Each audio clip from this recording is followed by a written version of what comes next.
A lot of people made a lot of money before, of course, the whole 2008 market crash. My dad taking that risk earlier on in his career, and my dad quit his job and joined the real estate industry, which is a huge risk. Everybody made money back in the days. You could just book the apartment for 5,000 dirhams and then sell it to the guy outside waiting in line for 100,000 dirhams. With like a couple thousand dollars. And sell that reservation to someone for maybe 10 times the price in a matter of 5-10 minutes. Within a span of 1 week, they made upwards of 500,000-600,000 on that 5,000 dirhams. People multiplied their net worth in a span of months. You basically get your entire investment back. Yeah.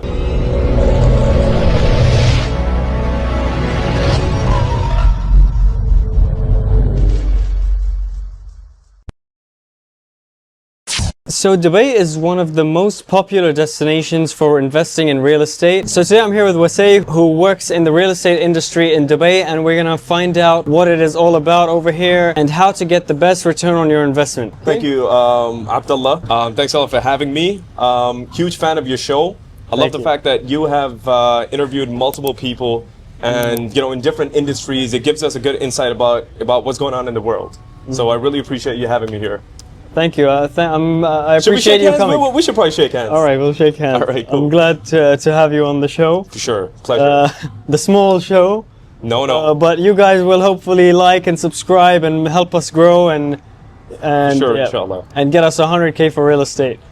I feel great, Shabana. So, what got you into the real estate industry in Dubai? So, and how long have you been in it? Yeah, so I've been dabbling with real estate for more or less around 7 years now. I've actually not done it as like a full-time thing.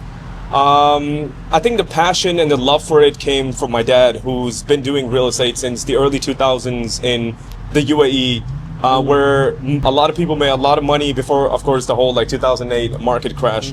So I think it kind of stemmed from that. I saw my dad going to work. I accompanied him, learned the basics from him, understood exactly what the market is, what the market shifts will be, and where we're going in the future, and most importantly, how to make the clients money off of it. So you have not only the exposure from your own work and experience, you've been having it since like your childhood, sort of, because you've been there from like the beginning of Dubai's real estate until where it is today. 100%. I think the risk that I took in terms of quitting my corporate job and going into the real estate industry actually stemmed from my dad taking that risk earlier on in his career as well, right? My dad took, us as a family all the way to Canada. He struggled with like part-time jobs and stuff to finally find a full-time job. And then when we were stable as a family, a friend of his came up to him and told him, look, there's a lot of potential in the real estate market. You should join it. And my dad quit his job and joined the real estate industry, which is a huge risk, especially if you have a family of, 3 kids, a wife, 4 kids, I'm forgetting my little sister, and a wife, so it was a huge risk. So for me, the risk that I took when I quit my corporate job of, consistent income to join the whole real estate industry wasn't as big a jump as it was for my dad. So it was something that I felt I should have done. Okay. I did. And what differences do you see between the real estate industry here today and back in like the early 2000s or something? I think early 2000s was an absolute mayhem. Everybody made money, but at the same time, there weren't enough laws and regulations to kind of sustain that growth in the market. I'll give you an example on it. Right now, if you buy off-plan properties, or the people in Canada and the UK probably know them as pre-construction. Today, if you go, you cannot sell an off-plan property until you put a payment of an average of 40% down. Back in the days, you could just book the apartment for 5,000 dirhams and then sell it to the guy outside waiting in line for 100,000 dirhams, right? And then in dirhams, this is like divided by 5 for pounds. Yeah, it would be 20,000 pounds, or if you dollars. want to do it, Canadian dollars around 40,000 Canadian dollars today, more or less. Okay, so you could put a down payment of 5,000 dirhams? Basically, so it wouldn't be considered a down payment. So there's two different So like aspects. a couple $1,000s. Yeah, there's two aspects to off-land, right? In off-land, you need to book the unit first, and then they give you a certain amount of time, 14 days to a month, to put in a down payment of 20% usually, right? But back in the days, before the whole 2008 crash, you could just put the booking payment and then sell the apartment on that booking payment. because Okay. the market was So you can like crazy. reserve the apartment with like a Reserve couple the thousand apartment dollars. and sell that reservation to someone for maybe 10 times the price in Okay. a matter of 5-10 minutes. Okay. That on top of that, there was no concept. So it's almost like options trading. It is Yeah. actually like it because the Okay. apartment technically isn't You're yours. buying like you're kind of buying the right to buy the apartment later on. Exactly, Yeah. exactly. They know it as expression of interest, right? Okay. They buy the expression of interest off of you, basically.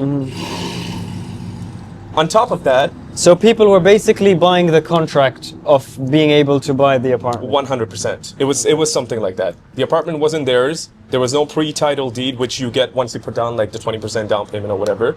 And they were just selling an idea, so to speak. Okay, so what was the problem with this? Because for example, we have options trading and it's Yeah. fine. So Yeah. what was the problem? Like, was it just everything getting reserved and then overpriced? Yeah. Is that what was happening? So the problem with this is, well, there's actually a few problems with this method of idea. One of the main problems came from the developer side, where you didn't actually have an account, like you would pay directly to the developer. So let's say tomorrow the developer defaults on the projects or runs away from the country when a crisis happens, which is what happened in 2008. The property is completely blocked, your money is completely blocked, and you're not getting it, right?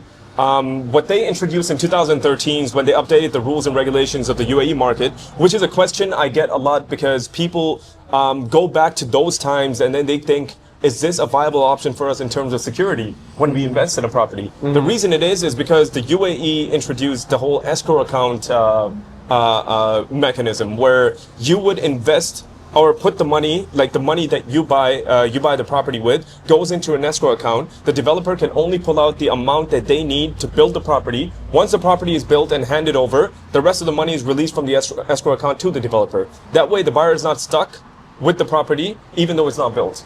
So that's one aspect of it. Another aspect of it is that if you sell ideas, what happens is this in turn has a huge inflation in the market, because you sell an idea for 5,000 and then the guy buys it for 100,000 and then he sells the same thing without paying anything on top of that. and like the buying and selling operation is just so easy that you can do it like a million times. Exactly. Like, That's why the it doesn't inflation take happens. time to collect the money, buy it. It's like you just can buy like 1,000 properties with 100%. I personally know people pre-2008 that put 5,000 on the idea of a property, now that we established what that is.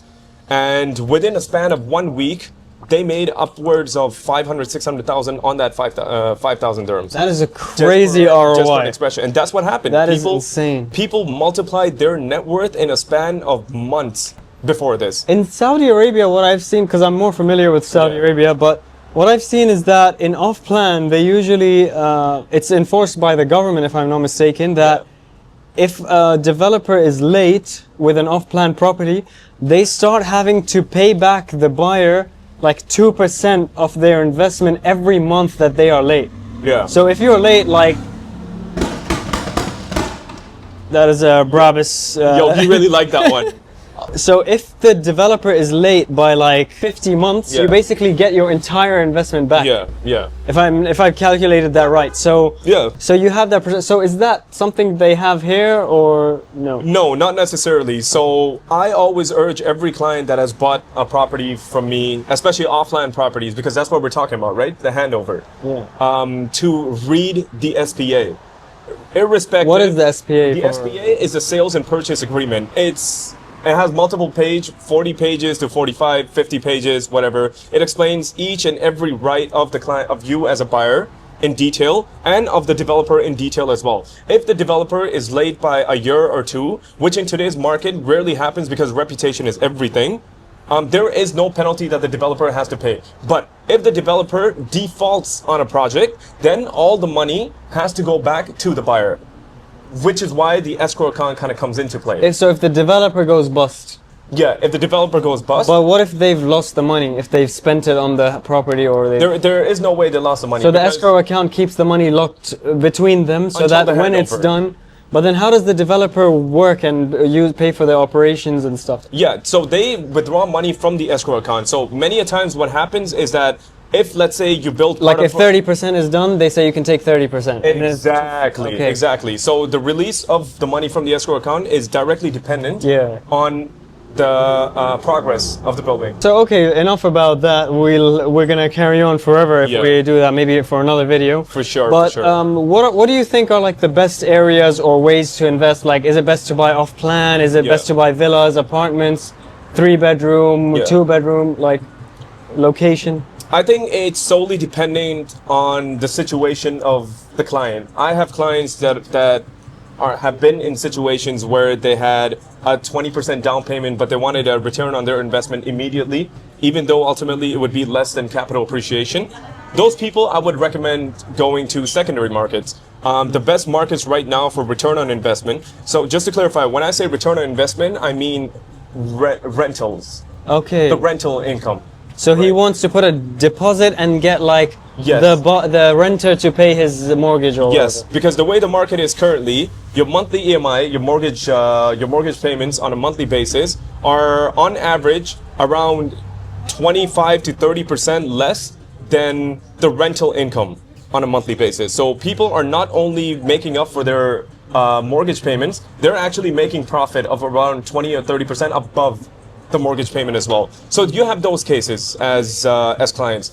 On the other hand, you have cases of clients that want capital appreciation, right? They want to buy and hold. No, capital appreciation is usually occurring in off-plan properties. Oh, or yeah. Very, very new ready properties. If you're talking about specific areas where capital appreciation can occur, I would look into Dubai South. I would look into Near the Maktoum airport. Yes. So that would be a great area to look in terms of capital appreciation. You're looking at Dubai land as well. You should look at Dubai islands as well, because beachfront properties today are the most safest investment for capital appreciation. Yeah, I remember the Palm apartments were like 2.5 million when they first came out, and then like in a Less. couple of years they became like 5 million. Less than that. Less than that. People were able to buy villas on the Palm from 1 million and 2 million when everybody else thought that this is not going to work out, because how can you build an island that's on top of it? And these same villas today are selling for upwards of 100 million dirhams. But not to be like those climate warriors or whatever, but if they say like sea level is rising and whatever, and Yeah. that Dubai is gonna is that not a concern? Is it realistic that the sea level rising will affect Dubai in any way, or? Not necessarily. There's obviously a lot of planning that goes to the infrastructure. You don't just put an island in the middle of the sea and just say we'll deal with whatever happens later. You have to build an infrastructure that goes out into the water around the whole island. Palm technically is not an island; it's more of a peninsula, because It is connected. Yeah, there is one connection there. Okay, so what's the best places to invest right now? The best places to invest right now, if you're looking at rental return, which is usually for residents of the UAE, because it's easy to take out a mortgage. If you're looking for rental return, you'd be looking into Business Bay. You'd be looking at Business Bay. You're looking towards Meydan as well. You're looking around these areas that are well established. The ticket prices are usually lower. If you're looking for capital appreciation, you'd be looking at developing areas that have a big plan coming in the future. So Dubai South, when it comes to Maktoum Airport. Dubai land is going to be in the center of downtown, Dubai South, the new Dubai airport. So you'd be looking into those areas as well. Sharjah. Last year, I told the client about Sharjah. He said there's not a lot of sales happening. There's a project called Masar 2. It launched in Sharjah, sold out in a few hours, and accrued a revenue of around 5.2 billion dirhams. Wow. So things are moving in Sharjah too, because they're new to the whole freehold concept. And Ajman? And Ajman is doing okay as well. Ajman is riding along. It's right in between Sharjah and Ras Al Khaimah. So Ras Al Khaimah has a Wynn casino. That's another place you'd look for in capital appreciation. Ajman is kind of riding with Sharjah and Ajman. Okay. In Sharjah and Ras Al Khaimah. Okay, so thank you very much for your No problem. tips for real estate in Dubai. And if you want to be a client of Wasay, you can follow him on Instagram, r.estate-k47. I'll attach it here on the video. And make sure you like and subscribe and let us know your thoughts below. And we'll see you in the next video. Bye-bye. Thank you.